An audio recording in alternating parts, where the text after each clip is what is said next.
The December wind cut through my thin jacket as I stood on the doorstep of the Mason family estate, watching my mother-in-law's perfectly manicured hand wave goodbye before she slammed the heavy oak door in my face.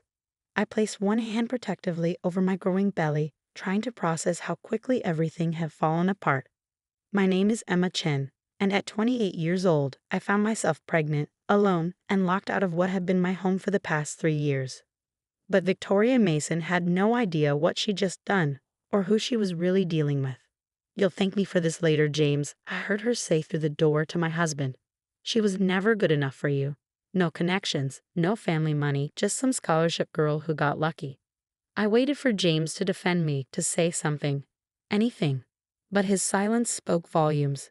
The same silence that had grown between us over the past few months as his mother's influence poisoned everything we built together. The irony was, Victoria Mason was right about one thing. I had gotten lucky, but not in a way she thought.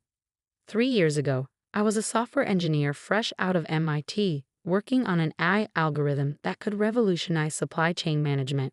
James and I met at a tech conference where I was presenting my research. He was there representing his family's shipping company, Mason Global Logistics. It was love at first sight, at least that's what I thought. The wedding was rushed, small, intimate. Victoria never approved, but James had insisted. "We don't need their blessing," he'd said back then.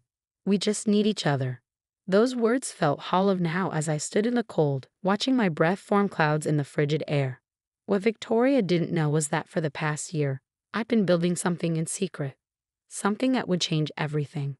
The algorithm I'd been developing wasn't just theoretical anymore, it was ready. And while Victoria was busy planning charity galas and criticizing my common background, I'd been quietly meeting with investors, securing patents, and laying the groundwork for my own company. I pulled out my phone, my fingers trembling slightly from both cold and adrenaline, and dialed the one person I knew I could count on. "Maya, it's happening." They kicked me out. Maya Chen, my older sister and brilliant corporate lawyer, didn't miss a beat. "I'm on my way. The apartment is ready. Time to launch Plan B." I could hear her grabbing her keys, the determination in her voice giving me strength. Maya had always been my rock, especially after we lost our parents in an accident 10 years ago. She was the one who'd encouraged me to keep working on my algorithm even after I married James. "Never put all your eggs in one basket, little sister," she warned me, especially not a golden one. As I waited for Maya, I thought about the last conversation I'd had with James earlier that morning. He found the prenatal vitamins in my drawer, and instead of being happy about the baby, he looked worried. "Did you plan this?" he'd asked, his voice tight. "Is this some kind of trap?" The accusation had stunned me. Trap? "James, we're married. We talked about having children."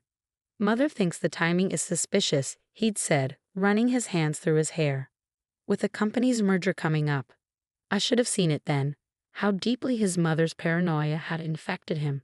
How the sweet, supportive man I'd marry had become just another puppet in Victoria Mason's grand plan for her family's dynasty. Maya's sleek black Tesla pulled up to the curb, and she jumped out, wrapping me in a fierce hug. "Those pretentious snobs," she muttered, helping me with my bags. "Just wait until they see what's coming." As we drove away from the Mason estate, I felt a strange sense of calm settle over me. Victoria thought she was protecting her family's empire by getting rid of me. She had no idea she'd just set in motion exactly what I'd been waiting for. Maya glanced at me as she navigated through the city streets. "You okay? The stress isn't good for the baby." I placed a hand on my belly, feeling a small kick. "I'm fine. Better than fine, actually. Remember how you told me to always have a backup plan?" She nodded, turning onto the highway that led to her downtown apartment building. "Well," I said, pulling out my laptop, "I have something to show you. That algorithm I've been working on, it's not just theoretical anymore. I've been running simulations using Mason Global's shipping data that James gave me access to when we first got married." Maya's eyes widened. "Emma, what exactly have you been up to?" I opened my laptop, showing her the results of my latest simulation. I've created an AI-driven logistics system that can predict supply chain disruptions before they happen, optimize shipping routes in real time, and reduce costs by up to 40%. I call it ChainSight. "And you've tested this using Mason Global's data?" I nodded. James gave me full access to their systems when we got married. He wanted me to understand the family business. Victoria was furious about it, but he insisted. I've been running simulations for months, perfecting the algorithm. Maya pulled into her building's parking garage, turning to face me fully. Emma, do you realize what you have here? I do, I said, closing my laptop. And so do the venture capitalists I've been meeting with. They're ready to fund ChainSight's launch. We're just waiting for my signal. Maya's face broke into a wide grin. And Victoria just gave you the perfect reason to launch. As we rode the elevator to Maya's penthouse apartment, I thought about Victoria's smug face as she pushed me out the door. She thought she was getting rid of a gold digger, a nobody who trapped her precious son. Instead, she just freed me to become her biggest competitor. Maya's apartment was everything the Mason estate wasn't: modern, minimal, and warm. She'd set up the guest room for me weeks ago, just in case. My sister had always been the pragmatic one. Get some rest, she said, helping me unpack.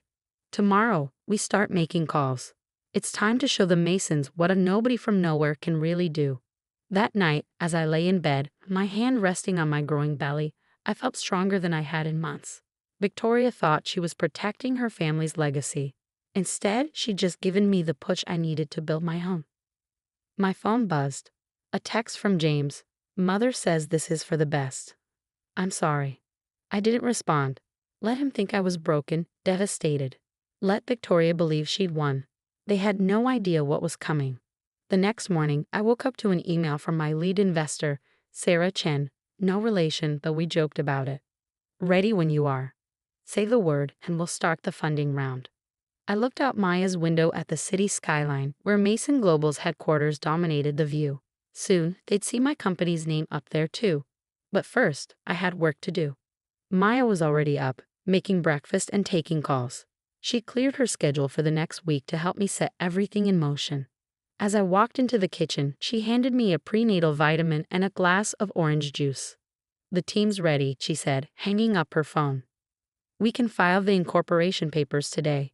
You're sure about this? I took the vitamin, thinking about James' accusation yesterday. Had I planned this? Not exactly. But I'd been prepared for it thanks to Maya's constant warnings and my own instincts. I'm sure, I said, pulling out my laptop. Victoria wants a war. Let's give her one. Maya smiled, that fierce, protective smile I'd known all my life. Then let's get to work. The next few days passed in a blur of meetings, calls, and paperwork. Maya's law firm handled everything efficiently, and by the end of the week, ChainSight was officially incorporated. The initial funding round was oversubscribed. It seemed every investor in town wanted a piece of what we were building. James tried calling several times, but I let everything go to voicemail. His messages grew increasingly anxious as news of ChainSight's incorporation spread through the business community. Emma, what are you doing? His last message demanded. Mother's furious. She says you stole company secrets. We could sue you for this. I played the message for Maya, who just laughed. Let them try. Every bit of data you used was legally accessed with full permission. We have James's emails proving it. She was right, of course. I documented everything meticulously, knowing this day might come. Victoria Mason hadn't raised an idiot for a son. She just never expected his wife to be smarter than he was. As I ended part one of my story here, I was just getting started. Victoria Mason thought she'd taught me a lesson about knowing my place. Instead, she'd given me exactly what I needed: freedom to build something that would change everything, not just for me and my baby, but for the entire industry she thought she controlled. The real question was, what would happen when she realized exactly what she'd done? 6 months after Victoria Mason slammed her door in my face, I stood in front of a packed conference room at the National Logistics Convention. My hand rested on my now visible baby bump as I prepared to demonstrate ChainSight to the industry's biggest players. The irony wasn't lost on me that Mason Global's leadership team sat in the front row, Victoria and James among them. Victoria's face was set in its usual mask of cold disdain, but I could see the tension in her jaw. James just looked pale. Ladies and gentlemen, I began, my voice steady despite the flutter of movement in my belly. What you're about to see will revolutionize how we think about supply chain management. As I launched into the demonstration, showing real-time optimization of shipping routes and predictive analytics that could save companies millions. I watched Victoria's expression shift from dismissive to concerned. By the time I showed the cost-saving projections, she was gripping her armrests so tightly her knuckles had turned white. The past 6 months had been intense. Maya and I had worked around the clock, building the company from her penthouse apartment. Our team grew quickly, brilliant engineers and developers who believed in the vision. The pregnancy hadn't been easy, but every kick from my baby felt like a reminder of why I was doing this. Victoria had tried everything to stop us. First came the cease and desist letters, claiming I'd stolen proprietary information. Maya's legal team shut that down quickly, producing documentation of every permission James had given me to access their systems. Then came the whisper campaign. Rumors about my character, my background, suggestions that I was unstable. But Victoria had underestimated how much the industry was ready for change. Chainsight's early trials with smaller shipping companies had produced results that couldn't be ignored. Any questions? I asked as I concluded the presentation. The room erupted with raised hands, but Victoria was already on her feet. "This is nothing but smoke and mirrors," she announced, her voice sharp. "Ms. Chen claims her system can reduce costs by 40%, but where's the proof?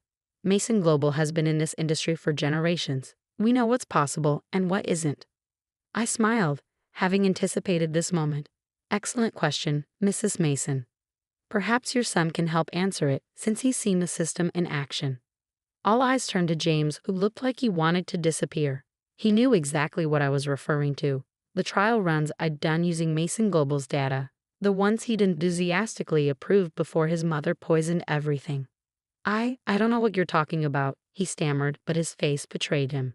"Really?" I pulled up a series of emails on the screen behind me.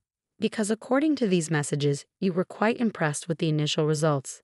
In fact, you called them revolutionary and suggested implementing them company-wide." Victoria's face turned scarlet. The emails were damning, not just for their content, but because they proved every accusation she'd made about me stealing company secrets was false. James had been my biggest supporter, right up until she turned him against me. After the presentation, investors swarmed around me. Maya handled most of them, her legal expertise proving invaluable as we fielded partnership offers and investment proposals. I noticed James hovering at the edge of the crowd, looking lost. Finally, he approached me as the room began to clear. Victoria was nowhere in sight. "Emma," he said quietly, "can we talk?" I looked at him, really looked at him, for the first time in months. The man I'd fallen in love with seemed smaller somehow, diminished. "About what, James? About how you let your mother kick out your pregnant wife? Or about how you've spent the last 6 months trying to destroy what I've built?" He flinched. "I didn't know about the baby, about any of it." Mother said. "That's the problem." I cut him off. Mother said, "Mother thinks, Mother knows best. When was the last time you thought for yourself?" "The company's stock dropped 15% after your presentation," he said, changing tactics. Mother's furious. "The board is asking questions. Maybe we could work something out." I laughed, though there was no humor in it. "Now you want to work something out? After everything?" "You're still my wife," he said, reaching for my hand. I pulled away. "Actually, I'm not. The divorce papers were delivered to your office this morning. Maya's firm handled everything. You should read them carefully, especially the part about the baby." His face fell. "Emma, please. That's my child, too." "Yes," I agreed, "and you'll have visitation rights once they're born. But you lost the right to be their father the day you chose your mother over your family." Maya appeared at my elbow, right on cue. "Everything okay here?" James stepped back, his shoulders slumping. I'm sorry, Emma, for everything." "I'm not," I said honestly. "Everything that happened led me here. Chainsight is already revolutionizing the industry, and we're just getting started. So thank your mother for me, James. She gave me exactly what I needed, freedom." As he walked away, Maya squeezed my arm. "You okay?" I nodded, watching James disappear into the crowd. "Better than okay. Did you see the partnership offers we got today? 6 major shipping companies want to implement Chainsight immediately," Maya confirmed. "And that's just the beginning. Victoria's worst nightmare is coming true. You're not just competing with Mason Global. You're going to surpass them." 2 weeks later, I sat in my new office reviewing the latest performance reports. Chainsight was growing faster than even our most optimistic projections had predicted. Companies were switching to our system in droves, drawn by the cost savings and efficiency improvements. Mason Global's stock had continued to fall as investors questioned their ability to compete in the changing landscape. I'd heard through industry gossip that Victoria had been forced to step down from the board, though she was fighting it every step of the way. A knock at my door interrupted my thoughts. Maya entered, waving a tablet. "You need to see this," she said, pulling up a news article. The headline made me catch my breath. Mason Global Logistics announces major restructuring. CEO James Mason steps down. "He's leaving the company?" I asked, scanning the article. Maya nodded. Word is he's starting his own venture, something about embracing innovation and new directions in logistics. I sat back, absently rubbing my belly where the baby was kicking. His mother must be beside herself. "Oh, she is," Maya grinned. "But that's not all. Look at the last paragraph." I read it and felt a strange mix of emotions. In a surprising move, James Mason has expressed interest in potential collaborations with emerging industry leaders, specifically citing Chainsight's revolutionary approach to supply chain management. "What do you think?" Maya asked. "Should we hear him out?" I thought about it, remembering the man I've fallen in love with, the one who'd been excited about innovation before his mother's influence took over. Maybe, free from Victoria's control, that man still existed somewhere. Set up a meeting, I decided. But make it clear, this is business, nothing more. If he wants to work with Chainsight, he'll need to prove himself just like anyone else. Maya nodded, understanding perfectly. And Victoria? I smiled, thinking of my former mother-in-law and her grand plans for her family's legacy. She can watch from the sidelines as everything she tried to protect gets transformed by the nobody from nowhere she threw out in the cold. The baby kicked again, stronger this time, and I placed both hands on my belly. In 2 months, I'd be a mother myself. But unlike Victoria, I would teach my child that true legacy isn't about maintaining control. It's about having the courage to create something new. Victoria had thought she was protecting her son's inheritance when she kicked me out that cold December day. Instead, she triggered a revolution in the industry she thought she controlled, led by the very person she underestimated most. As I looked out my office window at the city skyline, where the Chainsight logo now shone as brightly as Mason Global's, I couldn't help but smile. Sometimes the best revenge isn't about getting even. It's about soaring higher than your enemies ever thought possible.